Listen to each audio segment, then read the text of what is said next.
Lama tidak muncul di layar kaca, pelawak senior Kadir Srimulat mengungkapkan kondisinya pasca divonis sakit jantung dan penyumbatan pembuluh darah hingga harus menjalani operasi dan pemasangan ring jantung. Praktis kondisinya itu membuat dirinya tidak bisa lagi mencari nafkah. Demi bertahan hidup, ia harus rela menjual 3 rumahnya dan sejumlah aset yang ia miliki demi bertahan hidup dan menyambung ekonomi keluarga. Kondisi itu terungkap saat sesi wawancara Maya Estianty dengan Kadir di 4 jualan soto kudusnya. Habis ngunjungin saudara, tapi aku nggak kontenin ya. And gila ya, ini Bekasi macet banget ya. Dari tadi aku geraknya begini-gini terus pelan-pelan merambat gini. Lapar guys, aku pengen beli makanan. Sekalian kayaknya mau beli makanan buat orang-orang rumah. Cari apa enak ya? Apa tuh sultan-sultanan tuh? Enggak, soto. Ada bakso Solo. Enggak. The soto. Mana? Soto kudus, Bang. Mana? Soto kudus kanan. Oh ada soto kudus. Yeay. Tuh. Kita mampir guys. Lapar. Lapar nggak? Lapar. Tuh. Soto kudus ayam dan daging, garang asem, ayam penyet, ayam kremes. Mas, beli soto mas. Soto ayam tapi nggak pakai ayam mas, sama soto daging tapi dagingnya nggak usah. Oh ya. Sotonya nggak pedes. Ya. Sotonya jangan yang panas, jangan yang dingin. Minta soto yang pokoknya tapi enak. Lu cerewet banget. Loh, Loh. loh, Bunda. loh. Bunda Maya ya. Cak Kadir loh, Cak Kadir kok di sini kok jualan soto kudus? Masa ndak denger sampean? Saya yang jualan soto ini, Bunda. Soto kudus Nah. dari Kudus Jawa Tengah. Kok yang jual Madura? Nah, itu anehnya di situ. Bertahan hidup, anak saya masih kuliah. Saya jual semua, banyak aset yang di kampung saya jual ya. Ada 2 rumah saya jual ya. Setelah itu ternyata tidak cukup. Saya jual mobil saya semua, 2 saya jual.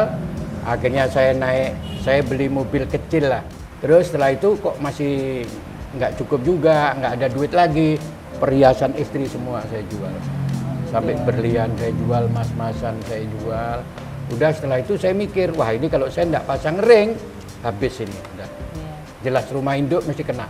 Gitu ya. Kebetulan tanah saya yang di Tambun itu harganya naik kan, itu saya jual, baru saya harus pasang ring.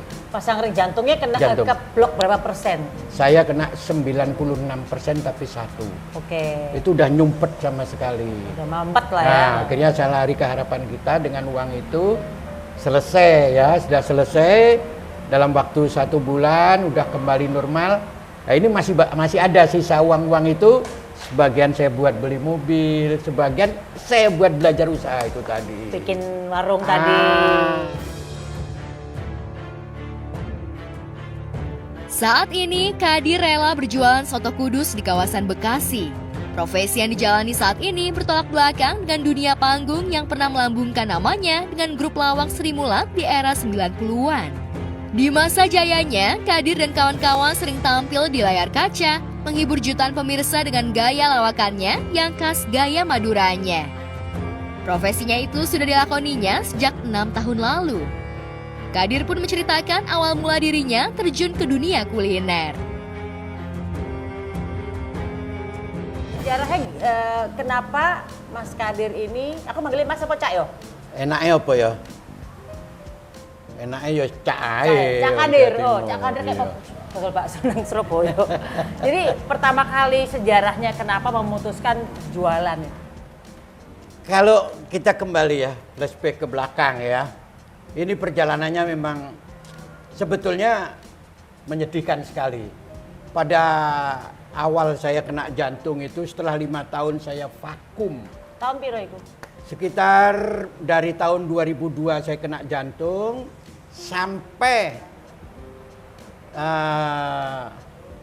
2007. Ya itu kena jantung saya ya. Itu vakum. Akhirnya setelah saya jual aset yang terakhir itu, saya buat pasang ring. Setelah saya pasang ring, saya berpikir saya harus punya kerjaan lain selain Lawak. lawak. Ah. Iya kan? Karena saya sudah mulai turun waktu itu, sudah turun banget dah. Paling sebulan saya dapat job itu cuma sekali. Dua Sekali? kali, iya. Nah, terus? 28 banyak nganggurnya, mau kemana saya? Padahal saya harus aktif ya, masih kuat, masih ini. Nah, akhirnya saya berunding sama istri, ayo kita buka warung ya, buka warung di Pondok Kelapa. Saya cuman ini sehalaman depan ini aja Halaman bukanya. parkir lah ya. Nah, halaman parkir itu saya sewa tanah, saya bikin saung, tapi tidak bongkar pasang, Bunda. Nah, alhasil saya manggil koki karena istri saya belum bisa masak. Setelah saya manggil koki dalam perjalanan 6 bulan, pendapatan masih anu lah ya, masih belum bisa diandalkan. Dalam perjalanan itu, dalam 6 bulan itu ditinggal koki. Ya. Enak guys, beneran enak.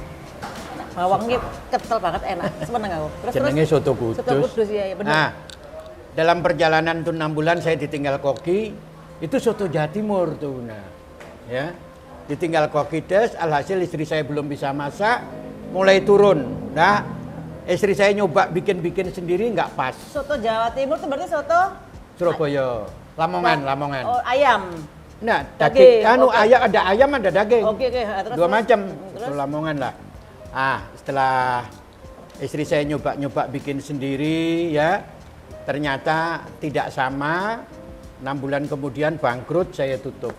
Saya punya ide, ayo kita buka bebek aja. Buka bebek, bakar, bebek goreng, ayam bakar, ayam goreng, 2 macam itu. Ternyata di Pondok Kelapa jalan. Bebeknya. Terus? Agak jalan, saya langsung buka cabang di Matraman.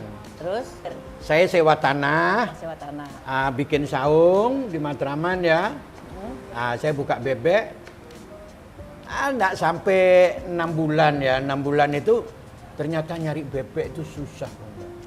Ya, dianterin bebeknya kecil-kecil. Saya mendapat celaan, juga ditegur sama pembeli ya. Mana Pak Kadir, gimana nih bebeknya kecil-kecil kayak gini, enggak ada dagingnya anu lah ya. Akhirnya saya malu, ya wes lah saya rubah. Saya itu belum saya tutup bebek itu, saya udah muter-muter, saya punya rencana saya buka soto kudus.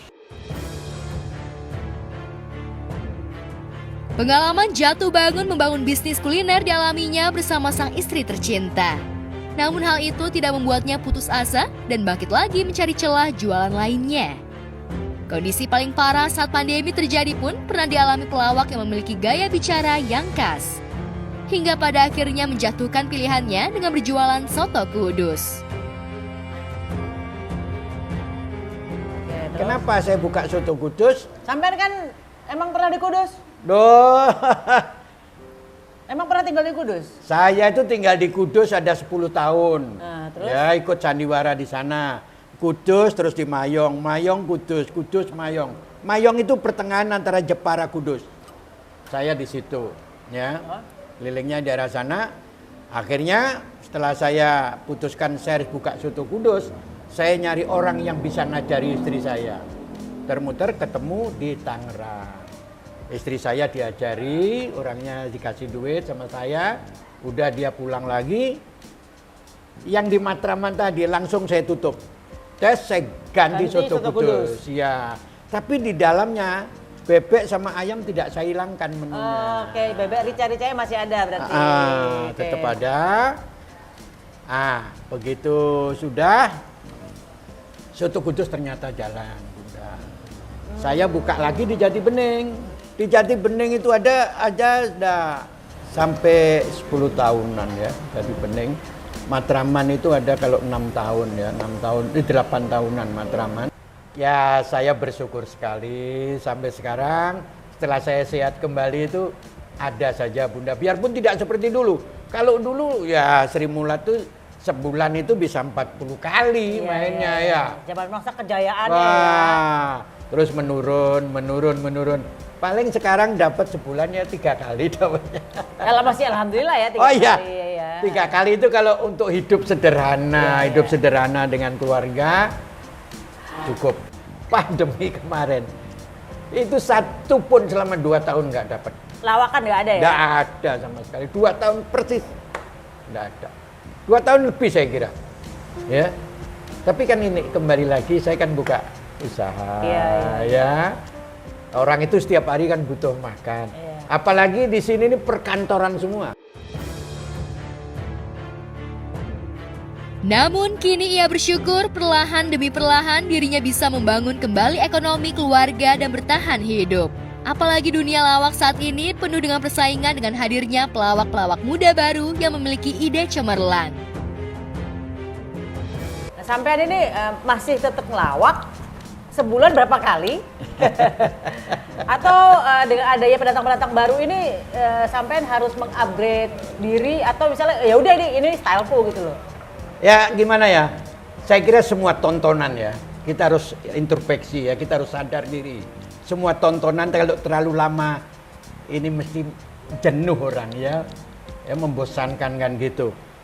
Kita tidak bisa bilang apa-apa, apalagi dengan banyak generasi yang muncul ini ya toh. Sebab tontonan itu membutuhkan hal yang baru ya. Mosok nonton Kadir terus sampai tuwek mek Kadir toh. Kan blenger ya. Jadi nenek pelawak anyar mungkin diikuti, tidak ubahnya seperti penyanyi lah ya. Ada penyanyi yang baru, yang ini saya kira semua sama. Nah, dengan adanya pelawak-pelawak baru ya karena kita sudah sadar diri bahwa saya harus siap terkenal dan siap turun ya. Itu hal yang wajar menurut saya.